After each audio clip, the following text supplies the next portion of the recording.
महाविकास आघाड़ी गठबंधन की तीनों पार्टियां एनसीपी, कांग्रेस, शिवसेना अभी तक बीएमसी चुनाव को लेकर अंतिम फैसला नहीं कर पाई है कि तीनों पार्टियां गठबंधन में रहकर बीएमसी चुनावी मैदान में उतरेगी या एनसीपी, कांग्रेस, शिवसेना अलग अलग बीएमसी में अपनी किस्मत आजमाएगी। हालांकि कुछ समय पहले ही महाराष्ट्र कांग्रेस के नेताओं ने एनसीपी और शिवसेना से अलग होकर बीएमसी चुनावी मैदान में उतरने का ऐलान किया था, लेकिन कांग्रेस आलाकमान सोनिया गांधी ने महाराष्ट्र कांग्रेस के इस ऐलान पर अभी तक हरी झंडी नहीं दी है। पिछले 20-25 सालों से बीएमसी पर शिवसेना का कब्जा रहा है, लेकिन इस बार शिवसेना को बीएमसी चुनाव में विपक्ष की कड़ी चुनौती का सामना करना पड़ेगा, जिसमें उद्धव ठाकरे के हाथों बीएमसी की कुर्सी खिसकने की चर्चाएं महाराष्ट्र की राजनीति में तेज हो चुकी है। इस बार राणे और राज के गठबंधन का बीएमसी में दबदबा रहने के क्यास लगाए जाने शुरू हो चुके हैं, क्योंकि शरद पवार और सोनिया गांधी के चरणों में शरण लेने के बाद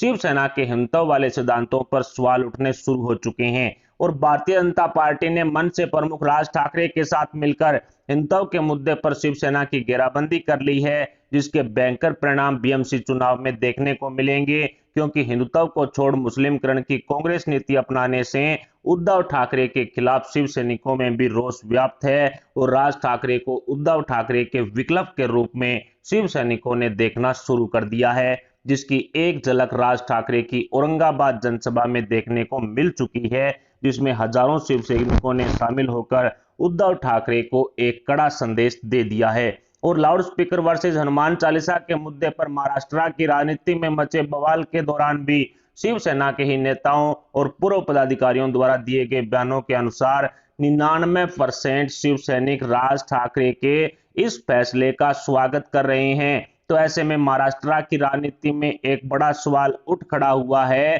कि क्या 1% शिव सैनिक ही उद्धव ठाकरे के साथ रहे हैं। शिवसेना के एक पदाधिकारी ने राज ठाकरे के लाउड स्पीकर वाले अल्टीमेटम पर शिव सैनिकों द्वारा भरपूर साथ देने की बात भी स्वीकार की थी और शिव सैनिकों द्वारा राज ठाकरे के फैसले का स्वागत करने की वजह से ही उद्धव सरकार मन से प्रमुख राज ठाकरे को गिरफ्तार नहीं कर पा रही है, क्योंकि राज ठाकरे की गिरफ्तारी के बाद दबे पांव मनसे के साथ खड़े शिव सैनिक खुलकर उद्धव ठाकरे के खिलाफ खड़े हो जाएंगे और बीएमसी में शिवसेना के हाथों से सत्ता की कुर्सी खिसक जाएगी। एमएनएस प्रमुख राज ठाकरे के साथ शिव सैनिकों के जाने से शिवसेना में हड़कंप मचा हुआ है और यही वो मुख्य कारण है जो कोर्ट द्वारा दिए गए दो आदेशों के बावजूद भी राज ठाकरे की गिरफ्तारी नहीं होने दे रहा। 14 साल पुराने 2008 के एक मामले में गैर जमानती वारंट कोर्ट द्वारा जारी कर दिया गया। उसके बाद 2018 के एक मामले में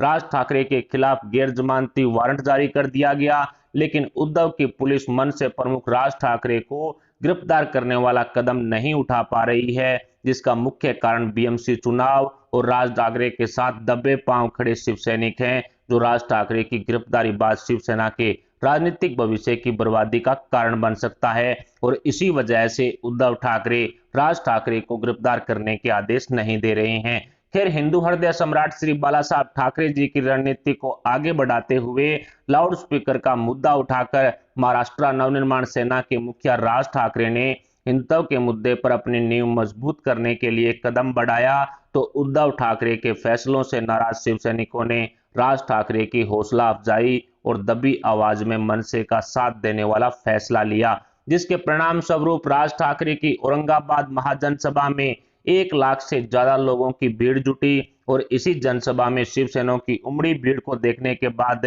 उद्धव ठाकरे ने दबे पांव मस्जिदों सहित सभी धार्मिक स्थलों से लाउड स्पीकरों की आवाज कम करने और अवैध लाउड स्पीकरों को हटाने वाला फैसला लिया, जिसके परिणाम स्वरूप उद्धव सरकार ने सुप्रीम कोर्ट के आदेशों का हवाला देकर मुंबई में मौजूद लगभग 1140 मस्जिदों के लाउड स्पीकरों में होने वाली अजान की आवाज धीमी करने के लिए एक्शन ले लिया और उसी का परिणाम रहा कि महाराष्ट्र में धार्मिक स्थलों पर इस्तेमाल होने वाले अवैध लाउड स्पीकरों के खिलाफ कार्रवाइयां होनी शुरू हुई और इसके साथ साथ मस्जिदों के सामने लाउड स्पीकरों में हनुमान चालीसा पढ़ने वाले मनसे के कार्यकर्ताओं को जेल में डालने वाला कदम भी उद्धव ठाकरे की महाराष्ट्र पुलिस ने उठाया, जिसके विरोध में मनसे प्रमुख राज ठाकरे ने लाउड स्पीकरों के खिलाफ चल रहे आंदोलन को और ज्यादा तीव्र करने वाला अल्टीमेटम उद्धव सरकार को दे डाला और मनसे प्रमुख राज ठाकरे के इस आंदोलन का भारतीय जनता पार्टी ने भी समर्थन किया है, जो बीएमसी चुनाव में शिवसेना की घेराबंदी करने के लिए एक मजबूत मुद्दे के रूप में उभर कर सामने आया है। खैर, बीजेपी नेताओं ने मनसे प्रमुख राज ठाकरे के उद्धव सरकार के खिलाफ चल रहे आंदोलन में कंधे से कंधा मिलाकर खड़े रहने का निर्णय लिया है, जो बीजेपी एमएनएस के गठबंधन की ओर साफ साफ इशारा है। बीएमसी चुनाव में राणे और राज मिलकर उद्धव ठाकरे की सियासी जमीन पर कब्जा करने के लिए कमर कस चुके हैं, जो शिवसेना को एनसीपी कांग्रेस के साथ मिलकर बीएमसी चुनावी मैदान में उतरने के लिए मजबूर कर देगा। और उद्धव ठाकरे के इसी फैसले बाद शिवसेना नेताओं के बागी तेवर खुलेआम देखने को मिलेंगे, जो बीएमसी की सत्ता के साथ साथ उद्धव ठाकरे की सीएम कुर्सी पर भी संकट पैदा करने का काम करेंगे। बीएमसी चुनाव से ठीक पूर्व भारतीय जनता पार्टी द्वारा उद्धव सरकार और शिवसेना की घेराबंदी करने के साथ साथ महाविकास अघाड़ी गठबंधन के नेताओं पर घोटालों के आरोप में केंद्रीय जांच एजेंसियों की रफ्तार भी तेज हो चुकी है और उद्धव सरकार के नेता मंत्रियों के साथ साथ बीएमसी में हुए सैकड़ों करोड़ के भ्रष्टाचारों के खुलासों ने अघाड़ी गठबंधन और शिवसेना में हड़कंप मचाकर रख दिया है। यहां तक कि बीएमसी के स्टैंडिंग चेयरमैन यशवंत यादव द्वारा किए गए घोटालों पर इनकम टैक्स की हाई लेवल कार्रवाई के तार मातोश्री से भी जुड़ गए हैं, जो उद्धव ठाकरे के लिए गले की फांस बना हुआ है। लाउड स्पीकर बवाल और हनुमान चालीसा वर्सेज अजान के मुद्दे पर गिरी शिवसेना की उद्धव सरकार के नेताओं, मंत्रियों और विधायकों के साथ साथ बीएमसी पर लगे भ्रष्टाचार के अनेकों आरोपों के दौरान मुख्यमंत्री उद्धव ठाकरे के लिए सत्ता में बने रहना और बीएमसी चुनाव में जीत हासिल करना मुश्किल ही नहीं बल्कि नामुमकिन सा नजर आ रहा है। और भारतीय जनता पार्टी ने अघाड़ी गैंग के दो मंत्री अनिल देशमुख और नवाब मलिक द्वारा किए गए घोटालों के आरोप में जेल जाने के बाद शिवसेना प्रमुख और मुख्यमंत्री उद्धव ठाकरे को सवालों के कटघरे में खड़ा करने में कोई कोर कसर नहीं छोड़ी है। ऐसे में उद्धव सरकार की छवि को बहुत बड़ा झटका लगा है,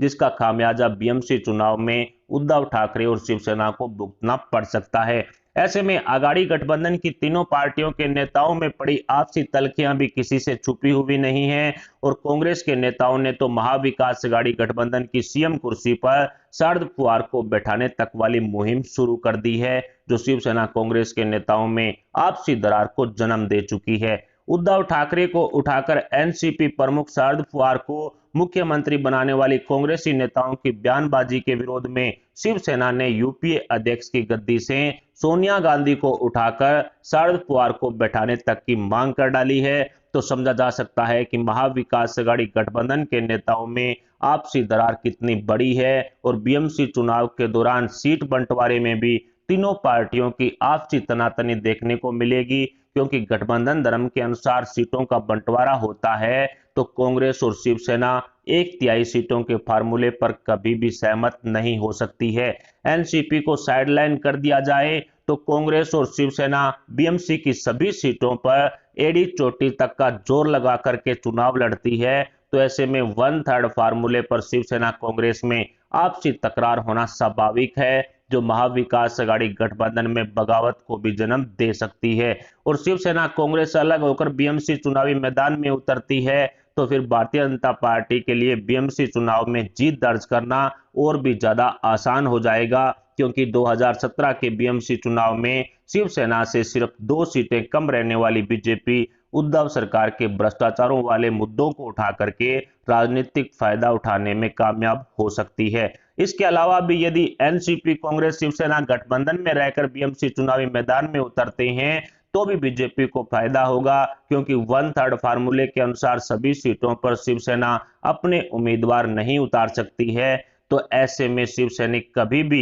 एनसीपी कांग्रेस को वोट करने के लिए राजी नहीं होंगे और किसी अब्दुल्ला शेख को वोट करने की बजाय मनसे प्रमुख राज ठाकरे या बीजेपी के समर्थन में शिवसैनिकों का जाना स्वाभाविक है, जो बीजेपी के लिए वरदान भी साबित हो सकता है। ऐसे में विपक्ष द्वारा शिवसेना की घेराबंदी कर ली गई है और बीएमसी में जीत दर्ज करने के लिए भारतीय जनता पार्टी ने मन से प्रमुख राज ठाकरे के साथ गठबंधन करने वाला फैसला भी ले लिया है, जो शिवसेना की राजनीतिक सियासी जमीन पर कब्जा करने के लिए काफी है। लेकिन इन सभी खबरों पर आपकी क्या राय है, हमें कमेंट सेक्शन में जरूर बताएं। और साथ ही बीएमसी चुनाव को लेकर एनसीपी कांग्रेस शिवसेना में सीट बंटवारे के फार्मूले पर क्या सहमति हो पाएगी और क्या कांग्रेस शिवसेना बीएमसी की 1/3 सीटों पर ही चुनाव लड़ने के लिए राजी होगी। इन सभी सवालों पर आप अपने विचार हमें कमेंट बॉक्स में जरूर बताएं और साथ ही हमारी इस वीडियो को लाइक करके हमारे चैनल को सब्सक्राइब जरूर कर लें। अभी के लिए इतना ही, मिलते हैं अगले वीडियो, अगली अपडेट, अगली न्यूज के साथ। तब तक के लिए